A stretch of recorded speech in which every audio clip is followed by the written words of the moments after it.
जा रहा है। भैया किस चीज की तैयारी करते हैं? मैं तो अभी बिहार पुलिस और दरोगा का तैयारी करता हूँ, बीपीएससी का भी। सिपाही भर्ती परीक्षा भी एक बार लीक हो चुका था। हो चुका है। अच्छा ये बताइए भैया कि आखिर ऐसा कहाँ कमी रह जाता है जिसके कारण बार बार बिहार में पेपर लीक हो जा रहा है? एक्चुअली विभागीय स्तर पे होता है और इसमें मंत्री और सचिव की मिलीभगत के फलस्वरूप ही होता है ऐसा। क्योंकि अगर देखें तो ये प्रशासनिक स्तर पे तो बहुत बड़ा फॉल ही है ही। बिल्कुल बिल्कुल। और इससे बहुत ज़्यादा नुकसान होता है स्टूडेंट का, हम लोग का। और पैसे खर्च होते हैं आने जाने में, या मतलब घर से एग्जाम सेंटर तक आने जाने में बहुत सारा पैसा खर्च होता है। और यही सब है और क्या। अच्छा जब भी कहीं किसी जगह का पेपर लीक होता है भैया तो उस पर जो है वो पूरा एक कहा जाए कि पूरा एकदम सिस्टम बनता है, पूरा जो है वो समिति गठन होती है कि कहाँ गलती हुई, कहाँ ये पूरा सदन बनेगा, सब लोग मिलके जांच करेंगे, जांच करते भी हैं, लेकिन फिर वो मामला जो है वो धीरे धीरे खत्म हो जाता है। आखिर ऐसी क्या कमी रह जाती है कि बार बार जो है वो पेपर लीक पे संज्ञान लिया जाता है फिर भी पेपर लीक हो जाता है? क्या सच में सरकार की मंशा ऐसी नहीं रहती कि हम पेपर लीक को रोक दें? सिस्टम एक्टिव नहीं है, सिस्टम एक्टिव नहीं है, और क्या बोलेंगे। क्योंकि कई बार पता चलता है कि जहाँ पे प्रिंट होता है, जो क्वेश्चन पेपर जहाँ पे प्रिंट होता है वहाँ से लीक हो गया, या फिर बहुत सारी एजेंसी है, ऐसी कोई एजेंसी जो है जो परीक्षा करवाती है, कभी कोई एजेंसी बैन नहीं होती कि हाँ भाई इनके कारण जो है वो हमारा पेपर लीक हो गया तो हम एजेंसी को ब्लैक लिस्ट कर देते हैं या बैन कर देते हैं, ऐसा भी नहीं होता कभी। सरकार जो है दूसरे के तरफ जितना भागते हैं एजुकेशन के तरफ उतना नहीं भागते हैं, इसीलिए ऐसा होता है, और कोई बात नहीं है। अच्छा देखिए कि जब भी किसी चीज जी कई बार देखा गया कि ब्लैक लिस्टेड कंपनी को ही बार बार दिया जाता है, जबकि जानते हुए तो ये ऑब्वियसली कि ये प्रशासनिक स्तर पर बहुत बड़ी लापरवाही है। लेकिन जब एग्जाम दे के आते हैं तो पता चलता है कि कहना चाहते हैं कि ये सरकार की नाकामी है, सरकार की नाकामी के कारण पेपर लीक हो रहा है। जब हम लोग पेपर देने जाते हैं, एग्ज़ाम देने जाते हैं और एग्ज़ाम देकर जैसे ही घर आते हैं तब पता चलता है कि पेपर के माध्यम से या न्यूज़ के माध्यम से पता चलता है कि ये एग्ज़ाम कैंसिल हो गया। अभी फिलहाल में CHO का एग्ज़ाम हुआ 1 दिसंबर को, और उसी दिन पता चला कि पेपर लीक हुआ, साइबर ठगी हुआ या हैकिंग के माध्यम से पेपर लीक हुआ, उसको रद्द कर दिया गया। ये बिहार में आम बात हो गया, और पूरे भारत में समझिए कि नीट ऐसा एग्ज़ाम जब लीक हो गया तो समझिए कि CHO तो आम बात है। और देखिए अगर हम यहाँ की बात करें, बिहार की बात करें तो 2017 में हमको याद है कि 2 बार पेपर लीक हुआ, 18 में भी 1 बार शायद लीक हुआ, 19 में भी लीक हुआ, 20 में लीक नहीं हुआ, फिर 2023 में भी लीक हुआ, 20 में भी हमको लगता है लीक हुआ है, ऐसा 2024 में भी लीक हो गया। तो मतलब साले साल पेपर लीक हो रहा है। आखिर इन सब का कारण क्या रहता है भैया? इतना सारा पेपर लीक का कारण क्या रहता है? सबसे पहले मैम हम ये बता देना चाहते हैं कि डबल इंजन की सरकार जो है ये काली पट्टी बांध के रखी हुई है। जिस तरह से हमारे लोगों बेरोजगारी को ठगी जा रही है, हमारे जितने भी छात्र हैं परीक्षा एग्जामिनेशन सेंटर पर जाने के लिए रास्ते में इतना भीड़ भाड़ के बावजूद भी हम लोग जैसे तैसे करके पहुंचते हैं एग्जाम देने के लिए, वहाँ पे परीक्षा दे के निकलते हैं तो सुनने में आ रहा है कि पेपर ही लीक हो गया। इससे पहले पूर्णिया में SSC का पेपर लीक हुआ, इसमें बड़े बड़े अधिकारियों मिले हुए हैं, संलिप्त है। इन लोग को काहे नहीं आगे लाया जाता है कि इस लोग को जेल में क्यों नहीं भेजा जा रहा है? बड़े बड़े लोगों का नाम भी आता है तो फिर वो देखते हैं कि फिर हवा हो जाता है, किसी तरह से वो नाम जो है इधर उधर हो जाता है। जी जी जी जी। और अगर मान ले जाए गलती से अगर किसी पॉलिटिक्स से जुड़े हुए आदमी का नाम आ गया तो फिर लोग छात्र को भूल जाते हैं, फिर वो राजनीतिक विषय बन जाता है। तो पहले तो भैया हम लोग को अपने राज्य के छात्र के बारे में सोचना है ना। निश्चित रूप आपके माध्यम से मैडम कहना चाह रहे हैं कि बिहार में अभी देखिए शिक्षक का 83,000 परीक्षा दे के निकला और पेपर लीक। अभी परसों का घटना है पेपर लीक। आप अभी एग्ज़ाम हुआ मिलिट्री में बहाली का, वो अग्निवीर के तहत, और दानापुर लड़का लोग पहुंच गया 3 बजे तक, और 3:30 में वहां भगदड़ हो गया, 7 से 8 लड़का घायल हो गया। दुर्भाग्य मानिए ये सरकार का पूरा षड्यंत्र चल रहा है और अधिकारी इसमें लिप्त है और मंत्री लिप्त है। और आप लोग के माध्यम से कहना चाहते हैं कि कोई कार्रवाई नहीं होती है उस सब पर, सिर्फ आता है, नाम आ जाता है और उसके बाद लेपा पोती हो जाता है। अच्छा भैया एक बात बताइए कि ये जो पेपर लीक करते हैं और उनका जो नाम निकल के सामने आता है, उनको क्या दंड मिलना चाहिए, उनका क्या सजा होना चाहिए? उनका भी बाल बच्चा होगा और उनके साथ भी घटना हुआ तो क्या होगा?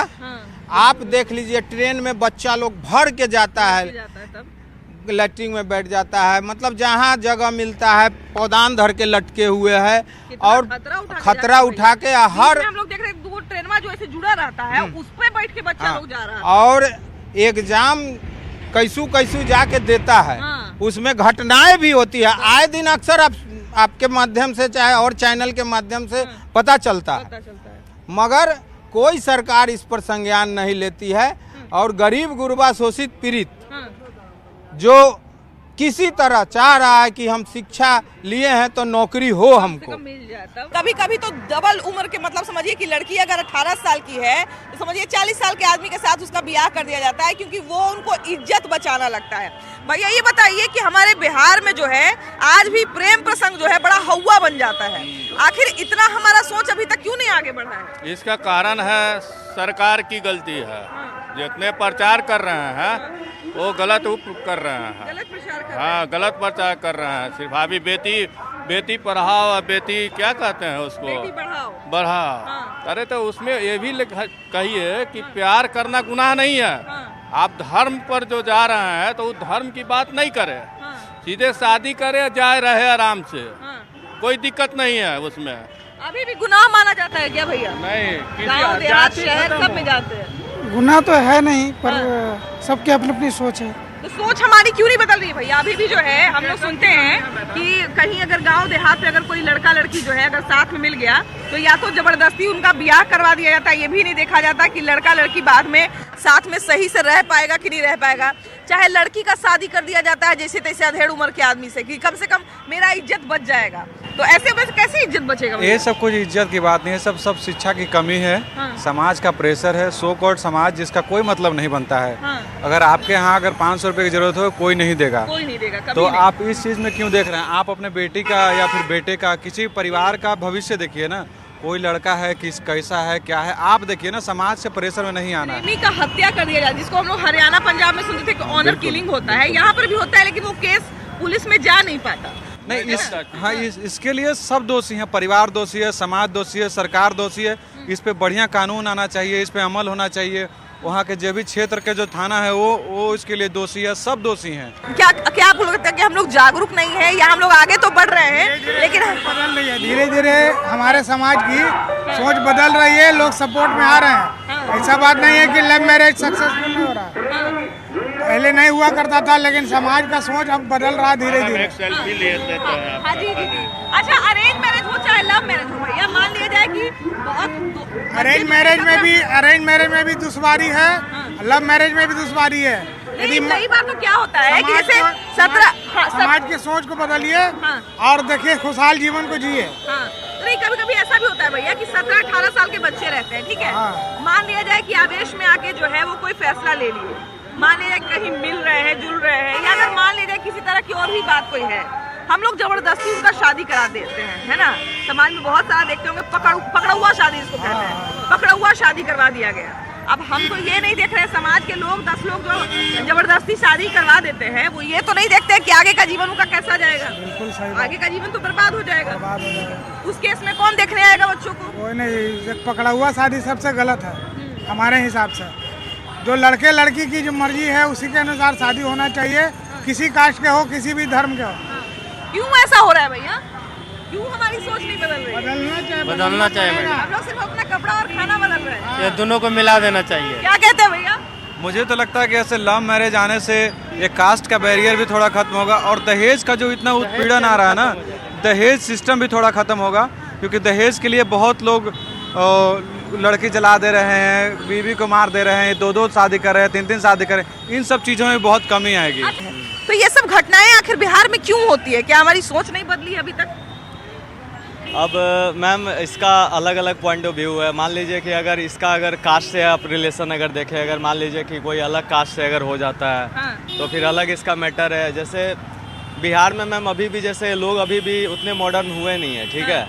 ऐसा नहीं है कि बिहार में अभी भी लोग जैसे गांव के जो ग्रामीण समाज के लोग होते हैं वो मतलब इस चीज़ को सोचते हैं कि मान लीजिए कि उनके घर की इज्जत वाली बात होती है। भैया मान लीजिए, अब आपको बीच में रोकेंगे, हमको माफ़ कीजिएगा। आपने कहा कि इसमें भी बहुत सारा टर्म कंडीशन है ना। एक प्यार ही तो ऐसा चीज़ है जिसको हम लोग सब टर्म कंडीशन से ऊपर रखते हैं, तो इसमें भी अगर हम टर्म कंडीशन लगाएंगे तो फिर प्रेम रह कहाँ गया? मैम लेकिन अगर प्रेम चलिए ठीक है, इसमें कोई टर्म्स एंड कंडीशन नहीं है, लेकिन माँ बाप का प्यार भी तो उससे ऊपर है। अगर कोई भी लड़की अगर किसी लड़के के साथ अगर ऐसा करती है तो उसको पहले ये सोचना चाहिए कि उस लड़के से पहले या उस लड़की से पहले उनके माँ बाप हैं।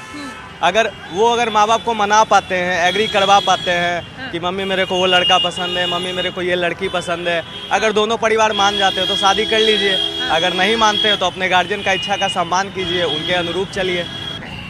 देखिए, इंटरनेट मीडिया जो इस तरह का प्लेटफॉर्म बना दिया है कि मैंने अपनापन दूर कर दिया है बच्चों से, और खास करके बुजुर्ग। बच्चा को क्या कहे, बुजुर्ग जो 70 साल 50 साल के हैं उनके पास भी मोबाइल आ गया है और उनको भी जरूरी हो गया है, वो भी सब चीज देख रहा है।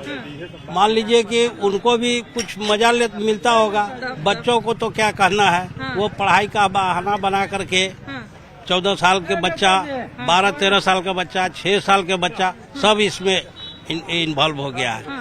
हम तो सरकार से यही कहेंगे कि इसको बंद कीजिए, और नहीं तो 14 साल का जो भी बच्चा है उस पर प्रतिबंध लगाइए, उनको गार्जियन को प्रतिबंध लगाइए या उन पर फाइन करिए। अच्छा, हम लोग भैया देखिए कि कोई चीज देखते हैं सोशल मीडिया पर, अगर कुछ गलत चीज आ जाए हमारे सामने तो उसको उसी समय ब्लॉक कर देते हैं, है ना, कि गलत चीज है, इससे है जो है गलत प्रभाव पड़ सकता है। लेकिन बच्चा को हम लोग ये देखते हैं कि बच्चा के अंदर एक चीज ये होता है कि निगेटिव चीज के प्रति ज्यादा आकर्षित होता है ना। तो क्या भारत में भी ऐसा जरूरत है कि 16 साल से कम उम्र का जो बच्चा है, जो नाबालिग जिसको कहा जाता है, उसके लिए सोशल मीडिया बैन हो जाना चाहिए? बिल्कुल बैन होना चाहिए। 16 साल से कम उम्र के बच्चों को मोबाइल से दूर रखना चाहिए। जैसे मोबाइल के 16 साल से ऊपर वालों के लिए ठीक है, मोबाइल बढ़िया चीज है। आदमी के अंदर 2 गुण होता है, या मोबाइल के अंदर 2 गुण है। जैसे अगर सही जगह उपयोग करें तो बहुत बढ़िया चीज है, उपयोग और दुरुपयोग। तो जैसे दुरुपयोग करेंगे, बच्चे ज्यादा दुरुपयोग कर रहे हैं। उपयोग के लिए तो हम लोगों के लिए बढ़िया है, घर बैठे सब्जी मंगा लीजिए या देश विदेश से बात कर लीजिए, बहुत बढ़िया चीज है। लेकिन 16 साल से नीचे के बच्चों को मोबाइल से दूर रखना चाहिए, क्योंकि हम लोग भी पढ़े लिखे हैं, हम लोग भी शिक्षित हैं, लेकिन उस टाइम मोबाइल भी नहीं था।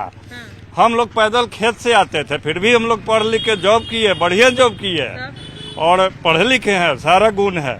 आजकल तो देखिए कि स्कूल में जो है भैया पढ़ाई उढ़ाई सब मोबाइल पर कर दिया गया। तो चलिए उसको तो हम एक तरह से ठीक मान लिए कि भाई कोरोना में स्कूल नहीं जा सकता था, तो चलिए उस समय वो अच्छा वरदान साबित हुआ। लेकिन दिक्कत ये है कि अब मोबाइले पर दोस्त बनाइए, मोबाइले पर खाना खाइए, मोबाइले पर लड़ाई करिए, मोबाइले पर झगड़ा करिए। पहले हमको लगता है कि जब फेसबुक का जमाना नहीं था तब इतना लड़ाई नहीं होता था किससे। आजकल फेसबुक पर कमेंटे में लड़ाई हो जाता है। तो हम लोग चलिए इस चीज को समझते हैं, बच्चा तो नहीं ना समझेगा भैया। नहीं बच्चा नहीं समझेगा। बच्चा पर क्या गलत प्रभाव पड़ रहा है? एकदम बहुत एकदम। और जो स्कूल में लोग पढ़ाई लिखाई भी कर दिए हैं इससे, तो बताइए और प्रभाव पड़ रहा है। कम से कम पढ़ाई लिखाई तो कम से कम बैठा के आगे करना चाहिए था, बिना मोबाइल को करना चाहिए था। आजकल एगो नया देखिए सोशल मीडिया पे आ गया है, वीडियो बनाने वाला। हम तो कभी कभी देखते हैं ना भैया, इतना छोटी बच्ची है, 4 साल 5 साल की बच्ची है, एकदम मतलब 25 साल के 30 साल के लड़की के तरह मुंह बना के नाच रही है। तो समय से पहले बड़ा ही न कर रहे हैं, बड़ा कर। खुद गार्जियन का दोष होना है। गार्जियन को ये बात को समझना चाहिए कि हाँ, हम कैसे अपने बच्चों को पालन पोषण करें। आप कल बिगड़ेगा तो आप बोलिएगा कि समाज बिगड़ा है, समाज नहीं बिगाड़ रहा है, वो आप खुद बिगाड़ रहे हैं बच्चे को। क्योंकि फोन मेरे हाथ में है, अगर मैं चाहूंगा तभी वो बच्चा यूज करेगा, मेरा मर्जी नहीं है तो कैसे यूज करेगा। इसलिए सबको दोष नहीं, फिर अपने आप से भी समझना पड़ता है कि हाँ, हम में भी दोष है। अच्छा, अभी देखिए भैया कि ऑस्ट्रेलिया में कानून बनाया है कि अगर मान लिया जाए कि कम उम्र का बच्चा जो है अगर फेसबुक पर अकाउंट बना लेता है, चाहे एक्स पर अकाउंट बना लेता है, चाहे रील्स पर अकाउंट बना लेता है, इंस्टाग्राम पर, तो इंस्टाग्राम को जुर्माना भरना पड़ेगा। ये उसी को जुर्माना भरना पड़ेगा कि आप बच्चा का अकाउंट पास कैसे कर। यहाँ भी होना चाहिए। ये हम लोग के बिहार में, भारत में, पूरे भारत में इसको लागू करना चाहिए कि लड़का और लड़की के बीच में जो है आधा खर्चा बंट जाए तो तनी बोझवा कम हो जाएगा। खर्चा विशेष करने का इसमें जरूरतें नहीं है। खर्चा कम करके शादी प्रोग्राम को सफल करेंगे। जितना कम से कम खर्चा हो, वो खर्चा अपने बीवी पर कीजिए, वो खर्चा अपने परिवार पर कीजिए, उसको गहना पाती जो खोजता है वो दीजिए।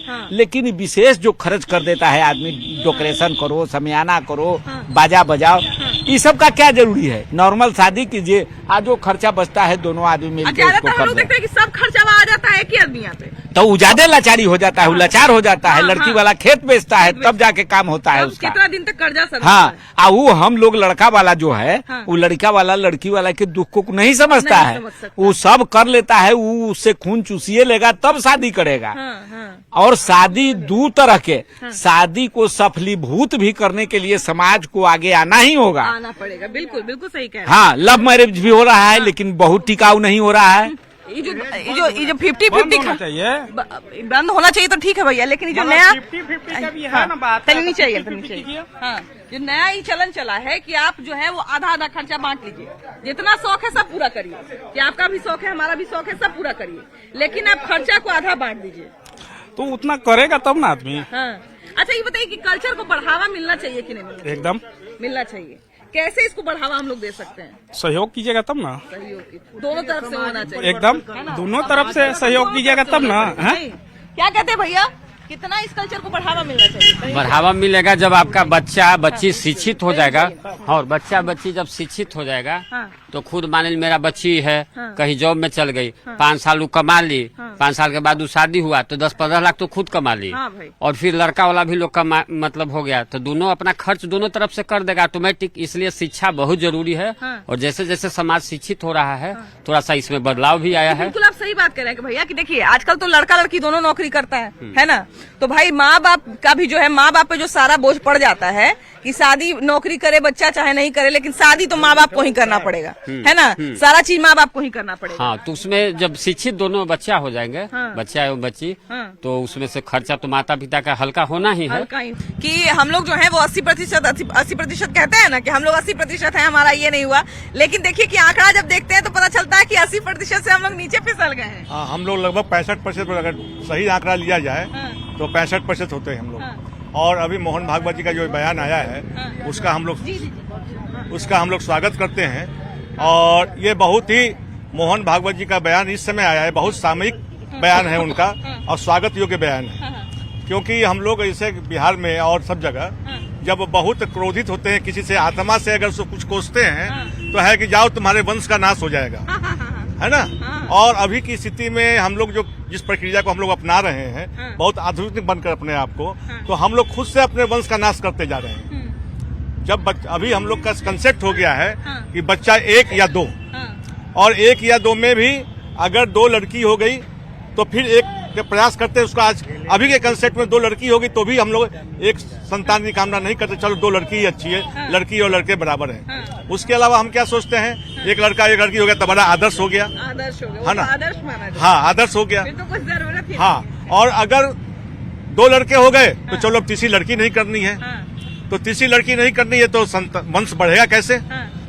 लड़की हमारी हिंदुओं की लड़की है, हमारे घर में पैदा किसी दूसरे हिंदू के सनातनी घर में जाएगी तो उसके वंश की वृद्धि करेगी। बात जो भैया कह रहे हैं कि एक बच्चा अगर रहता है तो कलेजे पे हाथ रहता है, चलिए हम ये बात को मान लेते हैं, लेकिन अभी है कि लोग महंगाई को ध्यान में रखते हैं, बहुत चीज को ध्यान में रखते हैं कि नौकरी बच्चे कैसे करेंगे, रहेंगे कैसे।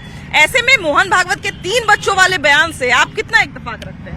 देखिए, मोहन भागवत जी का जो 3 बच्चों वाला बयान है वो सही है, एक तरह से देखा जाए तो सही है। जो हम हिंदुओं का जो हर जगह हनन हो रहा है, उनके अधिकारों को मतलब किसी और के बीच बांटा जा रहा है। अच्छा, अगर मान लिया जाए कि बच्चों की संख्या अगर हम बढ़ा देते हैं, मान लीजिए पहले हम लोग 2 बच्चे बहुत बेहतर मानते थे, अभी मोहन भागवत ने कहा कि अगर आप 2 से भी, अब तो पहले 2 आप रख रहे थे, अब 2 से भी नीचे जा रहे हैं, तो ऐसे में तो आपकी प्रजाति का ही विलुप्त हो जाएगा, आप लोग विलुप्त हो जाइएगा। हालांकि उन्होंने किसी धर्म जाति का नाम नहीं लिया, लेकिन उनका कहना था कि अगर जनसंख्या नीति की अगर बात करें तो 2.1 से अगर आप नीचे फिसलते हैं तो ये रिपोर्ट कहता है कि आपकी जो है वो जाति विलुप्त हो जाएगी। चलिए हम इस तर्क को मान लेते हैं, लेकिन 3 बच्चे वाले बयान से, क्योंकि 3 बच्चा करना बहुत भारी लगता है अभी के समय में, खासकर हमारा जो जनरेशन है हम लोग को बहुत भारी लगता है। हमारी सोच गलत हो गई है, हम तो कहेंगे 5 बच्चे होने चाहिए हम हिंदुओं को। अरे बाप रे, 5, 2 नहीं 5। मुसलमान 10 बच्चा 15 बच्चा पैदा करता है, उस पर कोई नियम लागू नहीं होता है, वो चाहे जितना बच्चा पैदा कर ले।